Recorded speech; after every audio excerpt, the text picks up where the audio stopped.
चर्चा झाली, काय कारण होतं? जवळपास वरळीमध्ये आपण पाहतोय अनेक गृहनिर्माण प्रकल्प हे मार्गी लागलेले आहेत. जसं BED आमच्या वेळी आम्ही सुरू केलं होतं. पोलीस कॅम्पचा आम्ही सांगतोय की त्याचा देखील पुनर्विकास चांगला झाला पाहिजे. पोलिसांना घरं आणि रिटायर्ड पोलीस परिवारांना घरं. SRA देखील आपण पाहतोय अनेक स्कीम्स ज्या वर्षानुवर्ष रखडल्या होत्या त्या आम्ही मार्गी लावल्या. आता एकच आमच्याकडे VP नगर, मग त्याच्यात BC ब्लॉक आहे, VP नगर आहे, 3-4 नगर जे आजूबाजूचे आहेत ती अडकलेली आहेत. आणि कुठच्या तरी कारणामुळे एक तर 13-2 म्हणजे चेंज ऑफ बिल्डर किंवा विकासक नवीन न येता आत्ता जसं चाललंय तसं कुठेही न चालता हे रखडून राहिलेलं आहे. ते थोडं मार्गी लावायला आम्ही आलेलो. खरोखर कुठे अडकलंय, का अडकलंय, का इथे एवढी कमी गती पकडलेली आहे हे विचारण्यासाठी आम्ही आलेलो. आणि वर्डी स्पेसिफिक विषय होता. उद्या कर्जमाफीचे 7,000 कोटींचं वितरण होतंय महाराष्ट्र राज्य सरकारमार्फत. धाराशिवमध्ये एक धक्कादायक प्रकार घडलेला आहे. 700 रुपये उसने घेऊन आपण शेतकऱ्यांना पीक विम्याचा हप्ता भरला होता. 211 रुपये त्याला हे मिळाले. तसं पाहायला गेलं तर पीक विमा असेल किंवा हे आता कर्जमुक्ती जी हे सरकार कर्जमाफी बोलतं, कारण ह्या सरकारच्या डोळ्यात शेतकरी हे गुन्हेगार असतात आणि म्हणून सतत कर्जमाफी असं हे सांगत असतं. आता उद्यापासून जे वितरित होतील खरोखर किती कोणाला मिळतील, काय मिळेल हे उद्याचं सगळं झाल्यानंतर आपल्याला कळेल. खरोखर शेतकऱ्याची मदत व्हावी ही आमची मनापासून इच्छा आणि म्हणून आता आम्ही त्याच्यावर काही बोलणार नाही. रोहित पवार आणि आपण देखील दोघांनी देखील भेट घेतली. नाही आमचा वेगळा विषय होता. नक्कीच मला वाटतं भाजपचे राष्ट्रीय अध्यक्ष यांची सीट होती.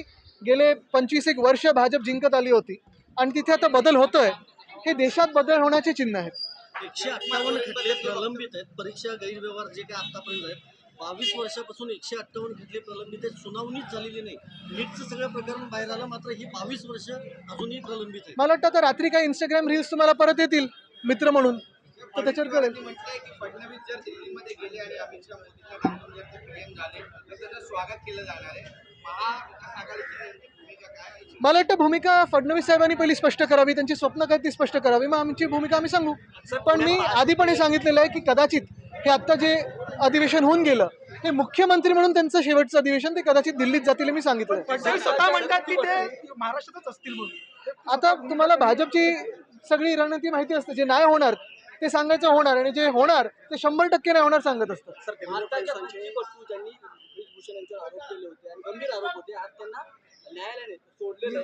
आता जे टीव्हीवर येऊन कल्चर बद्दल सांगतात लोकांना, ही आपली सभ्यता नाही बद्दल सांगतात, त्यांच्या समोर प्रश्न विचारा, त्यांना विचारा. गडकरींच्या विरोधात जो रोष आहे तो वाढतोय. नागपूरमध्ये आज काँग्रेसनं आंदोलन केलेलं आहे. ठिकठिकाणी आंदोलन होत. नुसतं गडकरी नाही तर पूर्ण देशभरात आपण पाहतोय प्रधानमंत्र्यांच्या विरोधात देखील खूप रोष आहे. गेले 12 वर्ष देशाची आर्थिक स्थिती असेल, देशाची सामाजिक स्थिती असेल, शिक्षण व्यवस्था असेल, प्रत्येक गोष्टीमध्ये आपण पाहतोय घोळ झालेला आहे. आणि एक कळायला लागलेलं आहे की भाजपला सरकार चालवता येत नाही. तसं पाहायला गेलं तर अतिरेकी हमले देखील किती झाले, तर किती इंटेलिजन्स फेलियर झाला हे दिसतंय आपल्याला. आणि हे सगळं झाल्यानंतर देखील आपण नुसतं भाषणं ऐकायची, त्यांची रील्स पाहायचे, पण पुढे काही होत नाही. E20मुळे किती लोकांचे इंजिन खराब झालेली आहेत. तसं पाहायला गेलं तर मुंबई गोवा महामार्ग झालं 10 वर्ष आम्ही ऐकतो की आता ह्या डिसेंबरपर्यंत झालंय काय पुढे त्याचं? कोण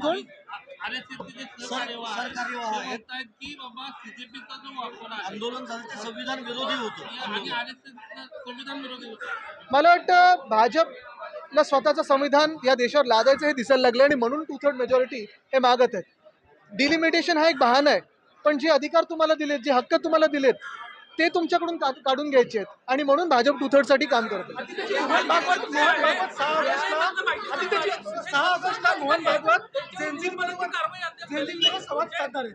मला वाटतं संवाद हा जर लाठीचार्ज करायच्या आधी, टिअर गॅस करायच्या आधी, त्यांच्यावर AK-47 चालवायच्या आधी, तरुण मुला-मुलींना ट्रोल्सनी हैराण करायच्या आधी, माफी मागवायच्या आधी हे सगळं जर संवाद झाला असता तर धर्मेंद्र प्रधान यांचा राजीनामा घेण्याची वेळ आली नसती.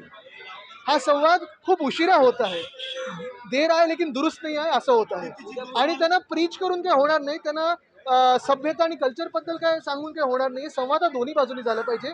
जेनजीच्या मनात काय आहे ते ऐकायला तुम्ही आता हे सगळं दाखवत असाल, पण त्यांच्यावर गंजलेले खिळे लावून लाठ्या चालवलेल्या आहेत. महिलांना कसं हँडल केलेलं आहे. एका तरुण मुलाला धमकी दिली की तुझ्यावर 50 ग्रॅम ड्रगची चिटकू. हे सगळं जेनझी बरोबर झालेलं आहे, ते जेनझी विसरणार नाही.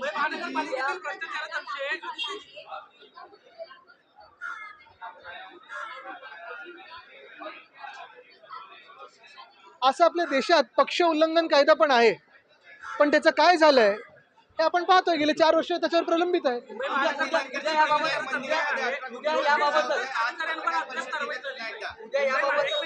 उद्या याबाबत सुनावणी पक्षचिन्ह आणि या सगळ्याबाबत सुनावणी युक्तिवाद केला जाऊ शकतो. काय मुंबई महानगरपालिका राम मंदिरानंतर सिद्धिविनायक मंदिरामध्ये आप त्याच्यावर येतो, 1 मिनिट येतो.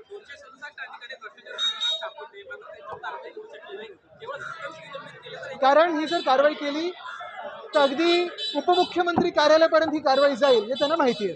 आणि भ्रष्टाचार हा DCMच्या ऑफिसमधून, CMच्या ऑफिसमधून की त्यांच्या लाडक्या कॉन्ट्रॅक्टर्सच्या हातातून होतोय हे सगळ्यांना कळायला लागेल.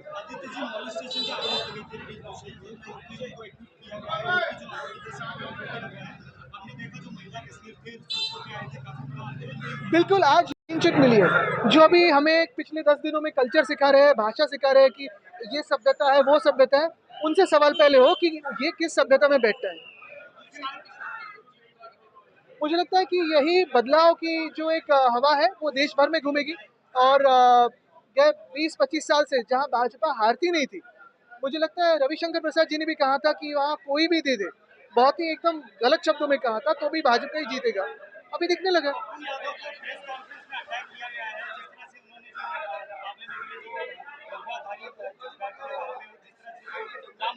क्योंकि वो चंदा चोरी का इशू उठा रहे थे. क्योंकि जो राम मंदिर में डोनेशन बॉक्स से जो स्कैम हुआ है या फिर वहाँ जो चोरी हुई है बहुत सारे अलग अलग मंदिरों में जिस भाजपा ने चोरी की है, चंदा चोरी की है, वो इशू उठा रहे थे और उसके लिए उनकी आवाज बंद करे. तो राम मंदिर जब अपूर्ण होता है और उद्घाटन होता है तो वो हिंदू विरोधी नहीं है. जिस राम मंदिर के उद्घाटन को शंकराचार्य जी को नहीं बुलाया जाता है, राष्ट्रपति मुर्मू जी को नहीं बुलाया जाता है, वो हिंदू विरोधी नहीं है. जिस राम मंदिर में चंदा चोरी होती है वो हिंदू विरोधी नहीं है. जो आजकल आप देख रहे हो इस देश में हिंदुओं के जो हाल हुए हैं भाजपा के हाथों से, वो हाल हिंदू विरोधी नहीं है. लेकिन जो सवाल उठा है भ्रष्टाचार पे वो हिंदू विरोधी है. आपको याद होगा पालघर में 2 साधु की हत्या हुई थी, उसमें भी प्रमुख आरोपी ये भाजपा के ही थे, वो हिंदू विरोधी नहीं है. भाजपा के शासन में यही तो होते रहेगा. आलो 1 मिनिट. मला वाटतं आपण पाहिलं असेल जिथे जिथे वाराणसी तुम्ही जा, वाराणसीमध्ये प्रधानमंत्र्यांना एवढी कमी मतं का मिळाली तर तिथे जुनी मंदिरं, प्राचीन मंदिरं कॉरिडॉरच्या नावाखाली तोडली गेली, घरं तोडली गेली पुजाऱ्यांची, मंदिरांच्या मूर्त्यांना स्टोन कटरनी कापलं गेलं. हे वाराणसीच्या लोकांनी पाहिलेलं आहे. तसंच जर आपण पाहिलं असेल तर अयोध्येमध्ये मंदिर अपूर्ण असताना राजकारणासाठी जे मंदिर ज्याचं उद्घाटन झालं त्यानंतर मंदिरातून चंदा चोरी झाली. ही भाजप हिंदू विरोधी जी आहे ती आज दिसते सगळीकडे.